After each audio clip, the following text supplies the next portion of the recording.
Roma Wines presents Suspense.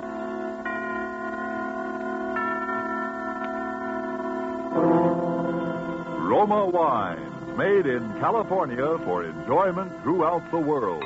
Salud. Your health, senor. Roma Wines toast the world. The wine for your table is Roma Wine, made in California for enjoyment throughout the world. The Roma Wine Company of Fresno, California, welcomes you again to this weekly half hour of Suspense.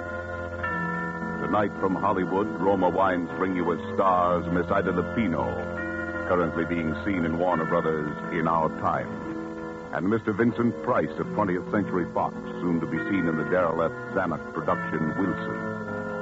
For the appearance of these two distinguished screen personalities, Lucille Fletcher has written a suspense play that deals with brooding anxiety and sharpening suspicion, played against the severe and forbidding background of the late Victorian era.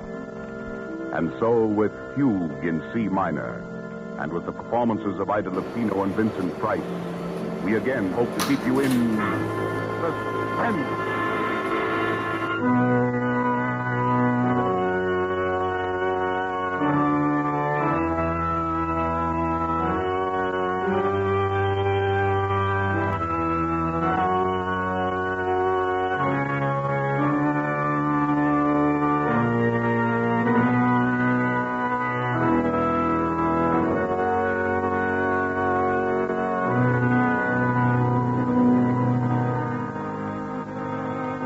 April 1st, 1900. Dear Bessie, this is just to let you know that I arrived in Pilotsville. Lizzie met me at the station. She's heartbroken about Papa's bankruptcy and for some reason feels that it's up to me to remedy the family situation. I told her I'd been offered a job, but she swept away that idea in horror. A girl with your looks, Amanda Peabody, doesn't have to get a job. There are too many rich husbands floating around for that. Furthermore, she says she has a rich husband already picked out for me right here in Pilotsville. Don't you remember? I told you about him at Christmas time. He's a Mr. Evans, rich as Croesus, charming, cultured, a lonely widower with two dear little children. And besides that, he's just your type, a real intellectual. You should hear him play the pipe organ. And you know, Bessie, I've met so few interesting men lately. And all you'd have to do is lift your little finger.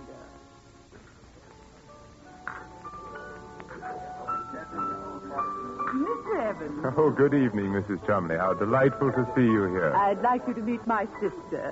Mr. Evans, my sister, Amanda Peabody. Delighted, I'm sure. It's a lovely party, Mr. Evans. Thank you, Miss Peabody. Have you just come to Pilotsville? Yes. She's down from New York visiting me after the whirl of the hectic social season. Oh, indeed. Well, I'm afraid our Pilotsville society must seem a bit dull to you, Miss Peabody. Oh, no, not at all. It's charming. I've enjoyed everything so much tonight. Your beautiful house, the music. I hear you're going to play for us, Mr. Evans. Oh, a bit.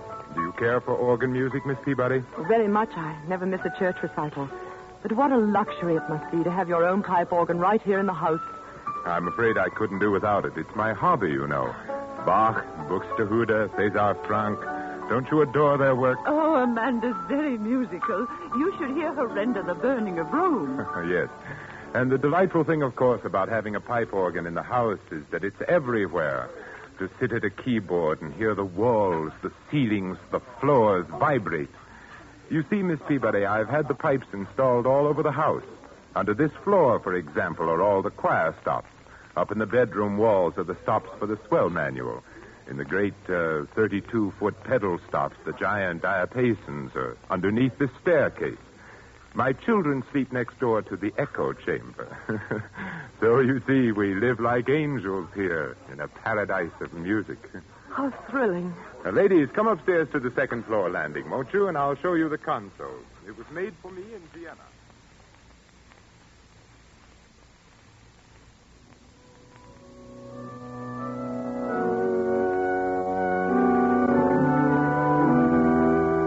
April 7th, 1900. And Bessie, dear, to tell you the truth, I really find him fascinating. I wish you could hear him play. It sweeps you off your feet. There is such wildness to it, and at the same time such dignity. And to hear the sound all through that marvelous house, rolling through those gorgeous rooms with their beautiful tapestries and potted palms. I could sit and listen to him all night. You have the most amazing eyes, Miss Peabody. What are you thinking about? The music. Oh, please don't stop. It's so beautiful. Well, you seem to be as mad about music as I am. Your sister says you play, too. Oh, no, only a little. My appreciation of it is all inside, I'm afraid. That's plenty. If one can't play, it's better just to enjoy the music of others. I can't bear this sentimental drumming, can you? I shouldn't think you would enjoy it. The idiotic tunes people play nowadays. Give me the old stern classics. They have strength and power. Give me something with life to it, something that will flood the whole house with sound.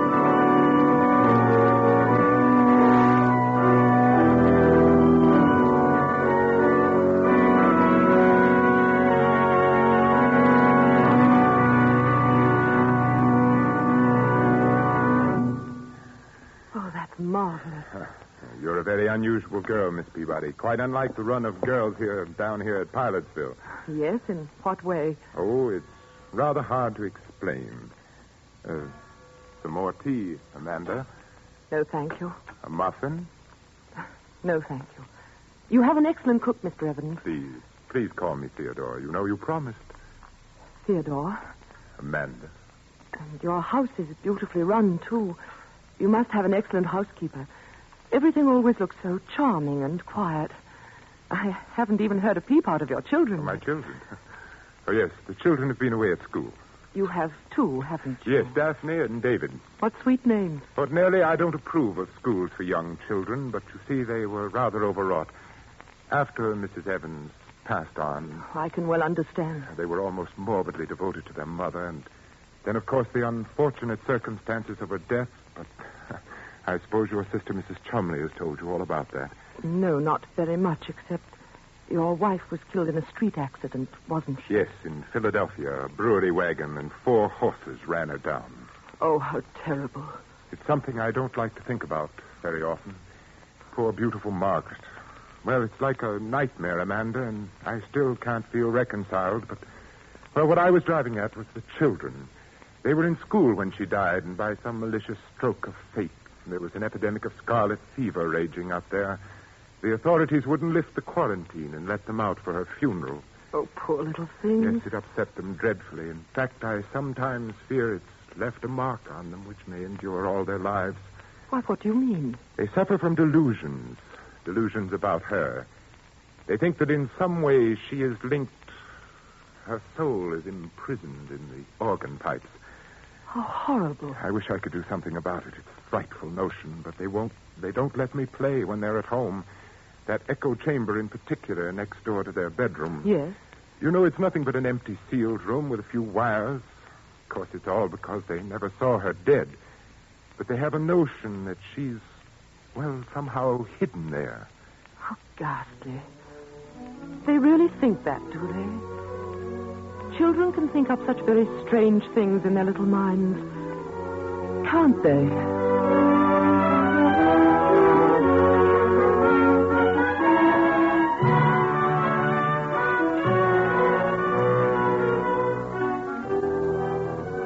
Tonight, for Suspense, Roma Wines are bringing you as stars Miss Ida Lupino and Mr. Vincent Price, whom you have heard in the prologue to Fugue in C minor. Tonight's tale of Suspense.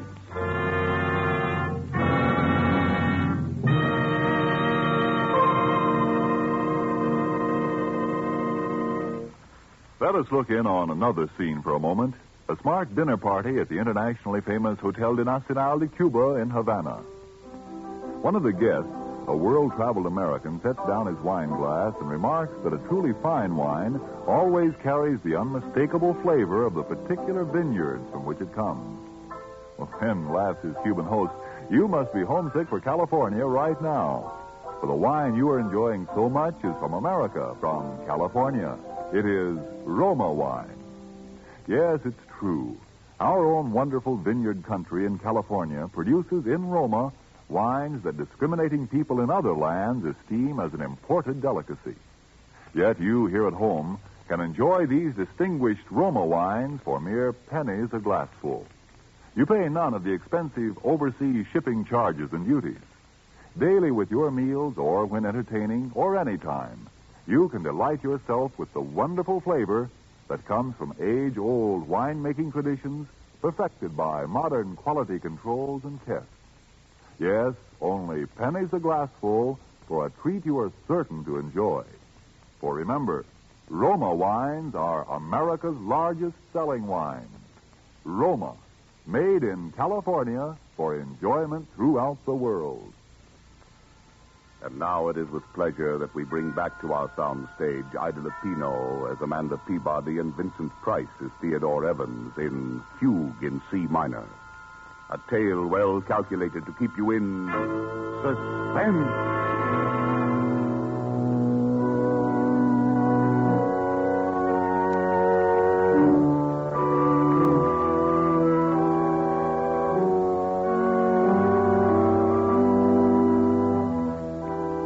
April 18th. I met the children today, Bessie, for the first time. It was a shock. They're strange little creatures, utterly unlike their father. The girl is about 11 and the boy 8. They were both dressed in deep mourning. Their large gray eyes seemed strained with terror. They listened and trembled at every sound. This is Miss Peabody, children. She's a very good friend of mine. Now, I want you both to shake hands with her. Oh, come now, Daphne. You can at least tell Miss Peabody how old you are. Oh, no. Please don't press her. I know when I was a little girl, I hated people to talk about my age. I'd much rather hear about school. We're not going back there, no matter what anybody says. David. That's all right. Then you didn't like school? No. And Mommy didn't like it either. She cried when we went away. Oh. But your mama wanted you to be educated, didn't she? She wanted you to grow up and be intelligent people, didn't she? Well, didn't she, Daphne? Who are you? You may call me Aunt Amanda. I'm a friend of your papa's. Do you know where my mama is? Your mama? Well, your mama's in heaven, dear. No, she's not. Then where is she, dear? Please don't start them off, Amanda. It's too upsetting. Come along, children. Now we're going to have a little music, like old times. You remember when your mother was alive? We all used to play together. David, you with your cornet, and Daphne at the violin, and Mama at the piano. Well, Miss Peabody plays the piano, too. And she's promised to play Narcissus, Mama's favorite piece. Well, perhaps some other time, Theodore, when they don't feel so strange. I tell you, I've humored them to death. Now, come, David. There's your cornet on the mantelpiece. And Daphne? No. I insist. Look, now, I'll start the melody on the organ. David, you come in with your cornet obligato in the third measure. Daphne, you can follow me.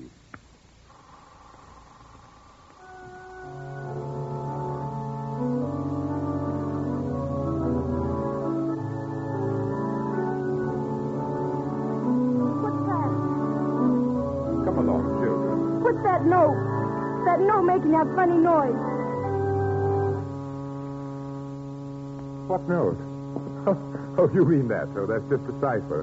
A wire must have stuck somewhere. One of the pipe valves. It's Mama. That's where Mama is. She's calling for Now, us. don't be silly. I just hit the key a few times and it'll stop. You've heard these ciphers before, haven't you, Miss Peabody? Well, I don't know much about pipe It's organs. a common technical occurrence, but very annoying, of course. What is she doing in there? Why doesn't it stop? That's where she is. She's in the pipe and she can't get out. Daphne, stop that nonsense. Oh, hush, dear. Your papa will fix it. No, he won't. He can't. He won't let him because he killed her. Daphne, what did you say? Oh, she didn't mean it, I'm sure. The poor little thing's hysterical. We should never have tried to persuade them. Oh, man. Just because they never looked upon her face, because they never saw her lying there in the coffin. Hush, hush. My own children believe that I am a murderer. Theodore, you're making them both sick. So I who loved their mother so much, who was so devoted for 12 years, do I look like a murderer, Amanda? Do I? No. There it is again. It's Mama. It's Mama. Shh, dear. I'll take them upstairs for you, Theodore, while you try and fix it.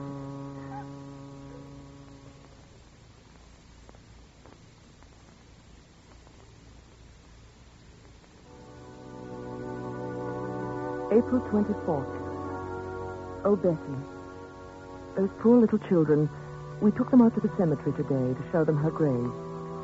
A marble angel guarded it. It was planted with pure white tulips. How final it was and peaceful. And yet they began to tremble again the moment we set foot inside the house. Poor Theodore. The man is nearly out of his mind.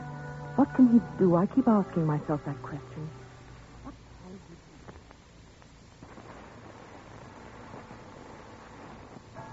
She died in Philadelphia, you say? Yes, on May 15th, just a little less than a year ago.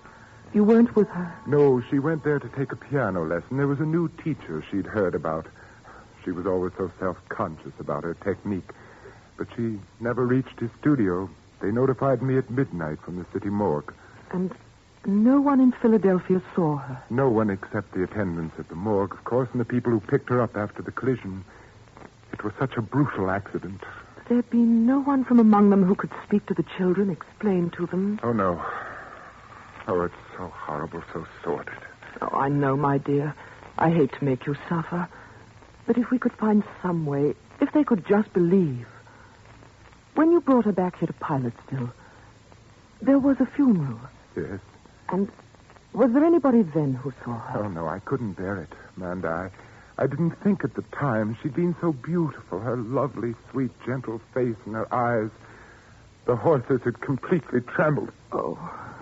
Even if the children had been able to come home, I wouldn't have let them look. The coffin was sealed when I left Philadelphia. I didn't want to see her again myself. But there was a funeral. People came. There were flowers, an undertaker. Yes? Well, if they could believe that, if there was one with them. Perhaps my own sister, Lizzie.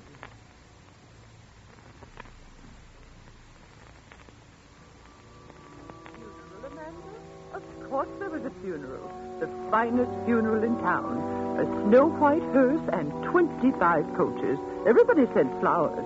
The casket wasn't open, but I've been to lots of funerals where they don't open the casket.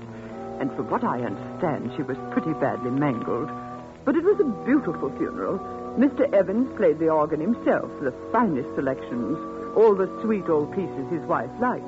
There was Narcissus and Mighty Like a Rose and Goodbye Forever.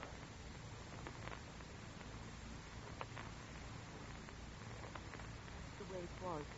So you see, David, my sister, Mrs. Chumley, was there. Yes, but how did she know it was Mama? Oh, David. She didn't see Mama, did she? Well, nobody saw your poor Mama, dear. She wouldn't have wanted anyone to see her. Mommy wasn't there. She talks to us every night. She tells us to look for her. Where, dear? In the pipe. But, David, your Mama's dead. She's been dead for nearly a year.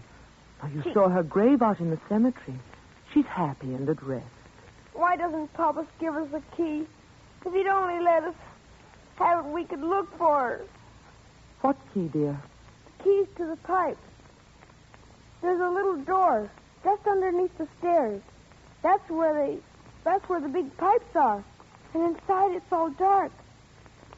But there are tunnels. There's a little room. A little room. That's where she's hiding. That's where Mommy is. That's where Mommy is. Oh, David, darling, now look, come here. No, I hate you. But why do you hate me? Why don't you let me help you? Because Because what? you like him. Him? Papa, you're going to marry him, aren't you? Why, Yes, you are. Safina says you are.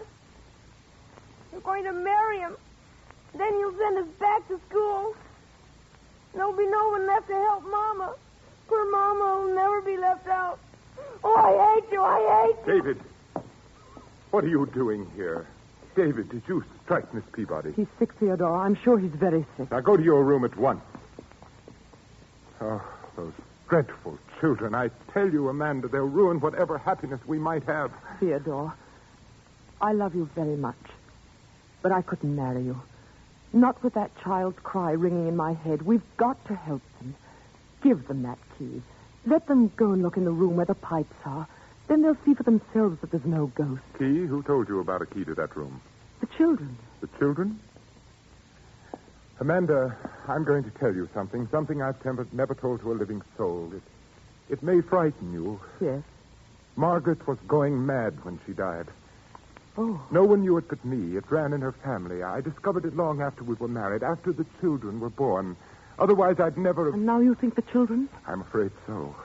It was peopling of sound she had, just like them, a fear of the dead's returning. She used to play... What's that?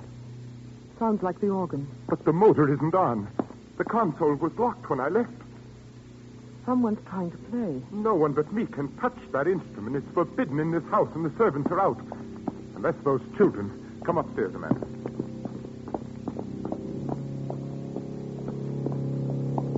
Theodore.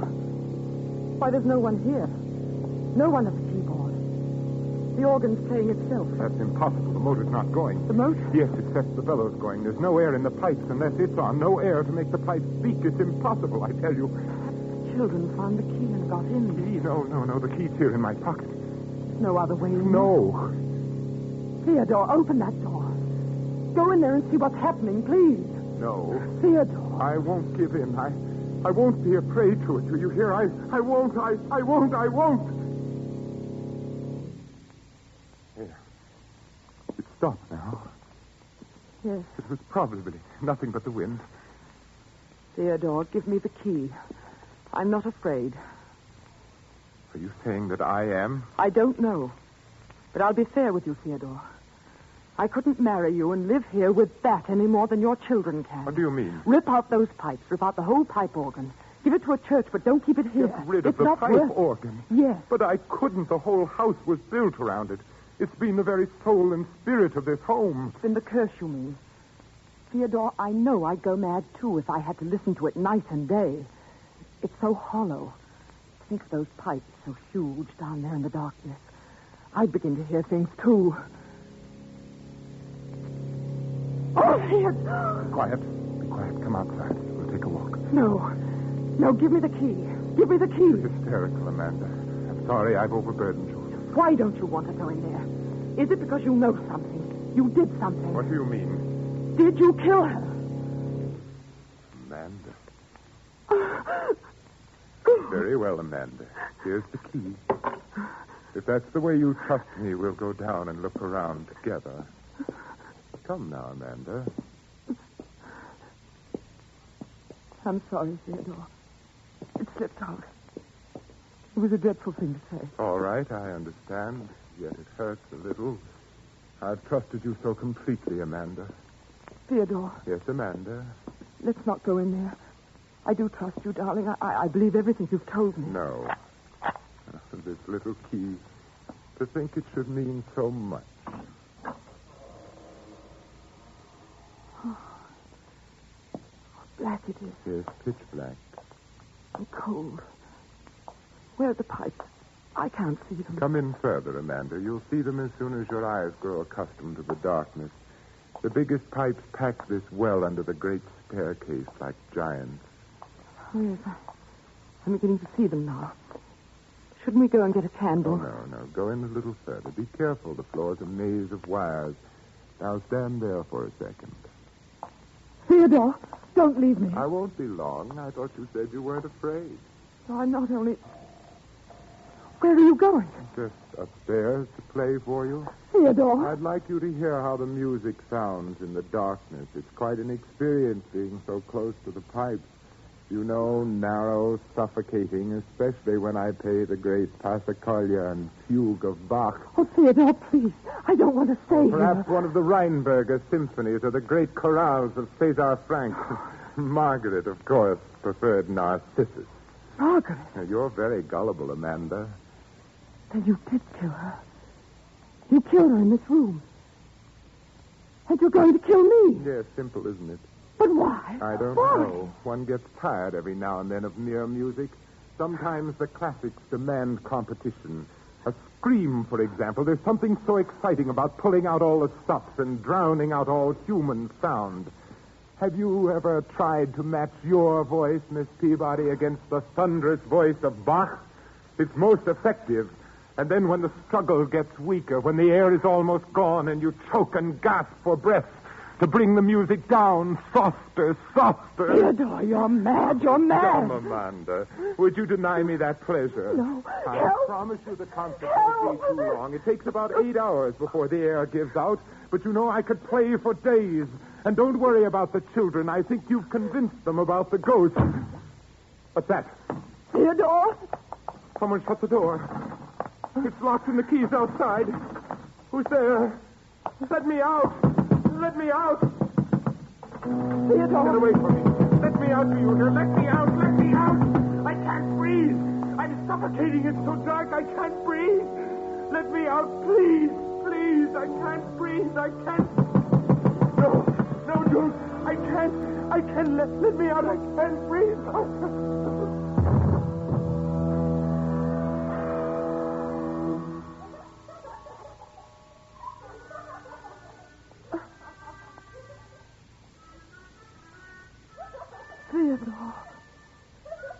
Theodore! Let me out! Let me out! He's dead! He's dead! Daphne, David, where are you?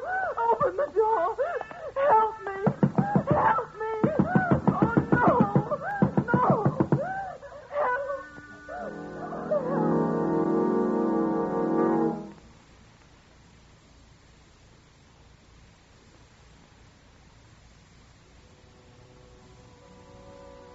May 1st, 1900. I shall be coming home in a few days, Bessie. I still can't sleep at night. I still hear that laughter. Still hear that cornet playing its unearthly music. And Theodore Evans once more lies dead at my feet. It was his heart, Bessie. He died of fright. In those few moments, he anticipated a hideous fate he had meted out to so many. And I might have died there if he had not gone so quickly. But the children hated me. They wanted to kill us both. Those terrible, pathetic children. What horrors they must have sensed in that charnel house. There were other women beside his wife. The police found them all buried and stuffed away into unused parts of the pipe organ. Bessie, I was in that pipe room alone with him for 4 hours before that door creaked open. There they stood, and I shall never forget their faces or the things they said. All right, Miss Peabody. You can come out now if you're really sorry.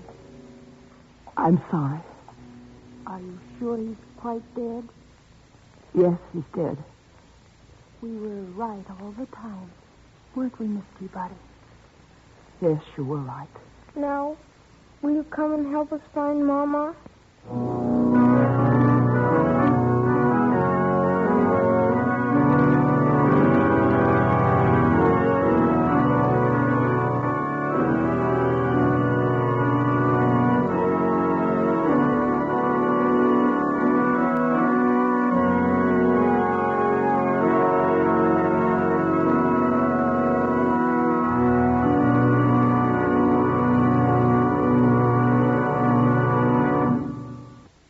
And so closes Fugue in C minor, starring Miss Ida Lupino and Vincent Price.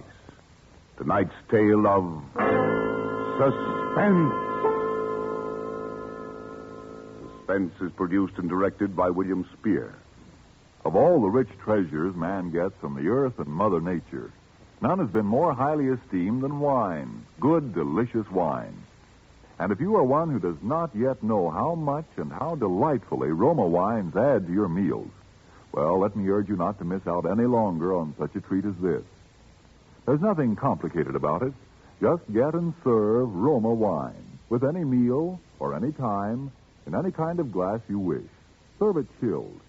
Try the many different kinds of Roma wine until you find those you like best of all. Try Roma California Sherry with its wonderful nut-like flavor as an appetizer, or Ruby Red Roma Burgundy, or the deliciously delicate flavored Roma Sauterne. These superb wines cost you only pennies a glassful. And yet, they make even the simplest meal taste like $1 million. Get some today. And if your dealer is temporarily out of Roma, please try again soon. You owe it to yourself to have and regularly enjoy ROMA, Roma Wines, America's largest selling wine. Made in California for enjoyment throughout the world. This is Ida Lupino. Mr. Spear has just been telling me a little about next week's Suspense show. The star will be Thomas Mitchell in a story about a man who had headaches, tried everything to cure them, finally went to a psychiatrist, and found out that he was a murderer. Well, that certainly sounds like a broadcast we listeners won't want to miss. One more word. Don't forget to buy that war bond this week. Next Thursday, same time, you will hear Thomas Mitchell and Donald Crisp in Suspense. Presented by Roma Wines, ROMA, made in California for enjoyment throughout the world. This is CBS, the Columbia Broadcasting System.